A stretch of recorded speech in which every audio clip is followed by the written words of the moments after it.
the Kabota m7060. So this is the very first tractor now that we've bought with a cab. We've had a couple RTV 1100s with the cabs, and I found Kubota cabs are beautiful, and the AC systems, even on the oldest RTV 1100 that we had, the AC system worked flawless. So we opted for this little M70 because the 70 horsepower kind of fits into our class. Kabota, this is our first big Kubota tractor, kind of fallen a little bit more into the Kubotas because certain things like the simplicity. Here, the 3-point hitch has got external cylinders. I really like that. Our AIDCO has internal cylinders. The first time they leaked, they replaced them under warranty. Now when they leak, they just go down, and it's very tedious and annoying.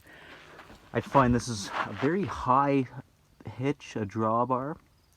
Our Kubota, or AIDCO, actually has a double little tongue there, and I kind of like that part of it. But this is the first cab. I love the cab, the way it's got the heater elements all the way around. Perfect for snow blowing. I think it's got a nice fat front tire system. Now, it does not have a true four-wheel drive system on this, so if you do get her buried badly and you only have one front tire with traction, it will not spin because it's got a limited slip differential. There is an Aussie torque locker or something like that out there, and I think I'm going to go ahead and install it because in the wintertime it is nice to have true four-wheel drive. This does have a rear diff locker.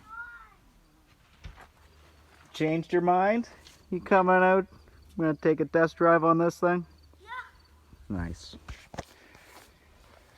I am not a fan of the DPF and SCR systems. This tractor falls into the class where there is no SCR, there's no diesel exhaust fluid, but what there is there is a DPF filter, so it should be much cleaner. There's that DPF filter, heat sensors. There's a little steering gear too. There's the engine way down there. Cute little 3.3 liter. Cute little rad. I think I might try to, I think Kubota, I'm going to double check with my dealer. I'm pretty sure Kubota actually gives you a full warranty if you use waterless coolant. So I was going to do the Evans waterless coolant. There's actually the computer on the engine. That's actually pretty accessible too. There's a computer on the engine? Yeah, so this is the very first computer-controlled diesel engine we've ever had. Oh, you don't mean a literal? Oh, I shouldn't say that. We have a Dodge diesel. We have a 2005 Dodge truck, and that with its common rail is an awesome pickup truck with a 5.9. There's a sign that says no step. And that truck has lost a couple friggin' Well, I guess it's okay if it's off, right? oil filter, cool spot. I guess a water fuel separator, kind of cool. There is another filter, a little strainer somewhere on the side. What a cool spot to put the oil filter. Easy spot for the drain. Ooh, a bevel gear system. Now, don't get me wrong. As a truck and coach technician, when I see a planetary gear set, I just love that. But this being a gutless little diesel tractor, not a high horsepower mud truck, I could care less. This thing's cool. It's got a massive amount of ground clearance. The cylinders are on the front, but who cares when it's all so high up? Like, it's way higher up than the average. Oh, and there's the little AC pump. Perfect. Nice and easy to change if that ever fails. Which, guess what will fail? The clutch will fail. It says sold. Yeah, sold to us. So we just picked this up like 2 days ago. We sold a 1980 John Deere 1640 for this. Got a coffee? A cup? I've got her started. Brought her into the field. It's getting a little dusty in here. Just on the inside. So this is an ingenious thing I absolutely love about this Kubota. If you want to put it in park, you actually have to take it out of gear. And in order to take or put it in gear, you have to take it out of park. Ingenious. So again, boom.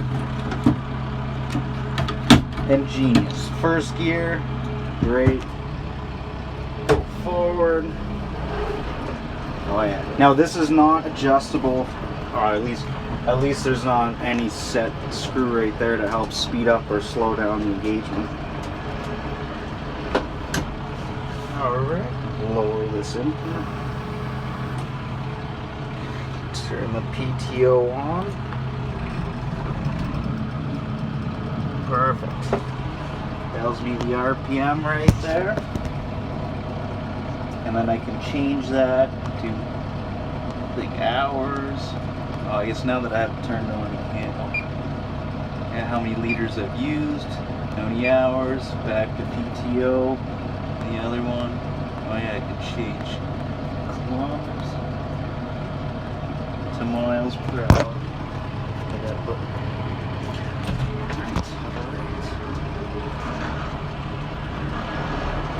Now we've had, since I've jumped in this tractor and done its first little look over and what I thought opening up the hood, we put 10 hours on this machine. And Grandpa loves it. It is beautiful and quiet. We stole the radio out of the other Kubota. So we got a nice radio. I must admit, having this thing under warranty, having a DPF filter makes it quite nice and quiet inside here. I can't put a second. Now we opted for the 6 forward, 6 reverse, and we will probably go ahead. Oh man, this thing's just beautiful. It's got great, I can see everything running over. That's what matters. I look back down here, wicked. Paying a little too much attention to that. Luckily that post was already broken. Oh, and yeah, if you stand up, that beeping is there to tell you.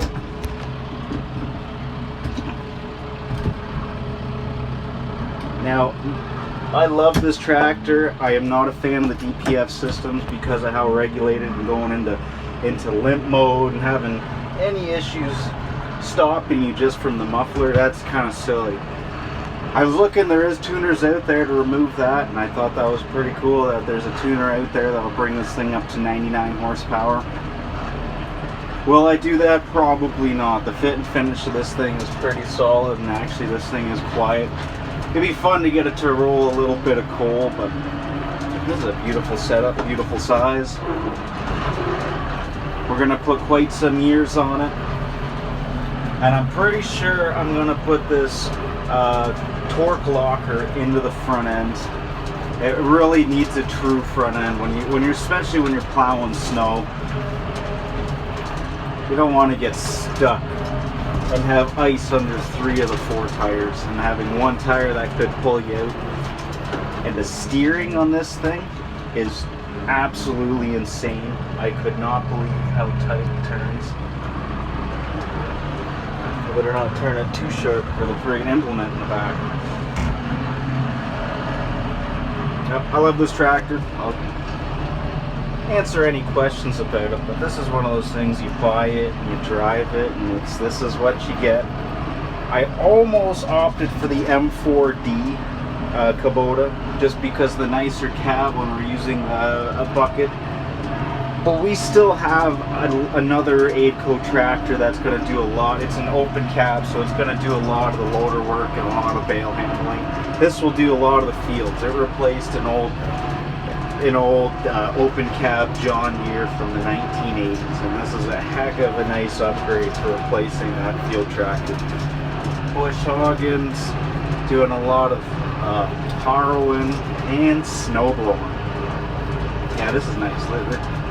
The view of this thing, there's not much in the way.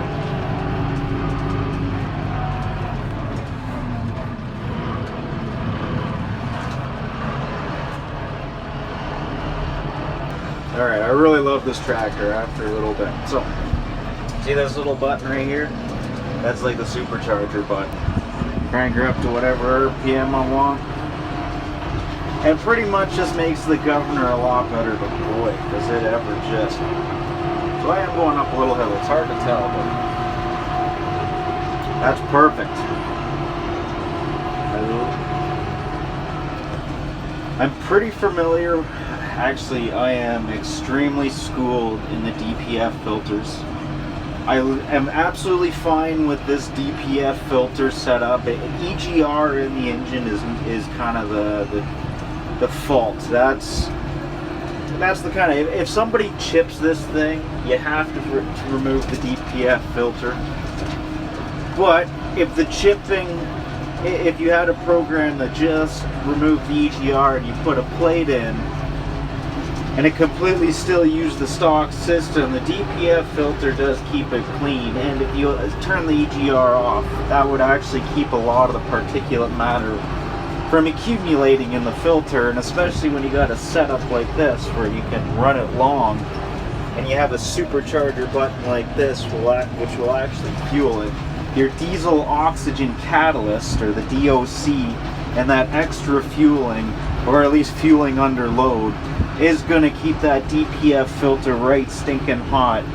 And without a lot of particulate matter accumulating, the ash content will always stay low, and you'll always have a nice running tractor. But if you delete the DOC or the DPF filter, you have to delete the DOC catalyst or any material, or it will get clogged up with diesel soot, or the soot from the engine and the fueling over time. Especially when these diesels are cold and they start up, they soot up a little bit. And your EGR system, when they're cold and you start them up and you open them up, they actually have moisture and almost accumulated water, you could say, from the extra piping being cold and starting the engine, and moisture in the air going through, and yada yada. So I'd love to delete the DOC, DPF, and turn the EGR off and put a plate on it. The newer common rail engines. Let's see if I turn this off.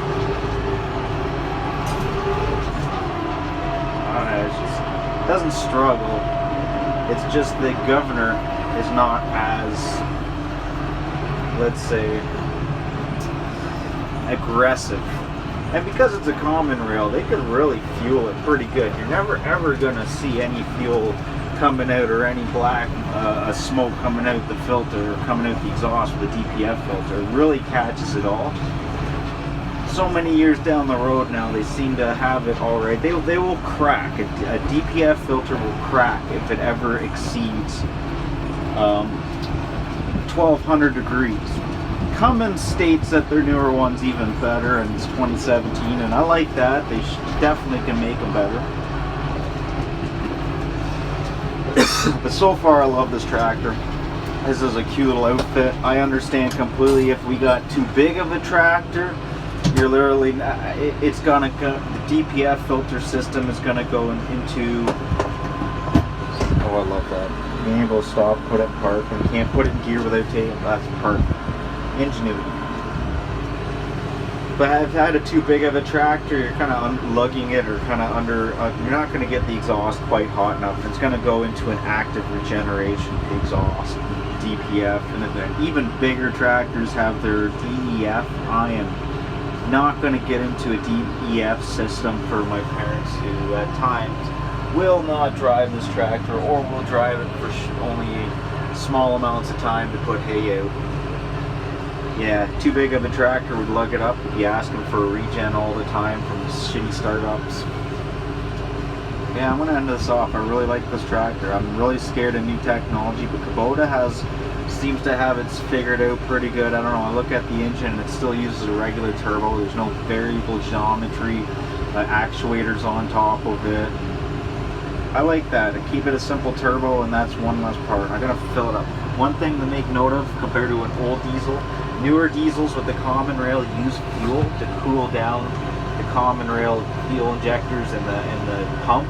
So you're best off to always keep your thing quite full. I shouldn't have it this low driving around. The fuel gets hot, and then it's cooling effectiveness to the hot pump is not as good. This will have high common rail pressures to get a nice automation out of the injectors, and that's why it gives it great power. This is a beautiful little system. This 3.3 liter engine I'm impressed. I can't wait to see yours down the road and post videos periodically on how this tractor's doing. But I really like it. And if I get out, even though I'm at a stop in Goddard Park, I have PTO. If I get out, this thing's gonna start beeping like crazy. Smart, like come on, you don't. Just teach Grandpa to freaking get in these bad habits of jumping out with the PTO on. So hallelujah, this will hopefully keep my dad falling into the PTO shaft with his Alzheimer's sitting in there. So one benefit of having buttons. So there goes the old truck and trailer. Alright, so these are my driving impressions to finish this off. High and low, so put her in high. And forward and reverse. Yep, I'm in high range.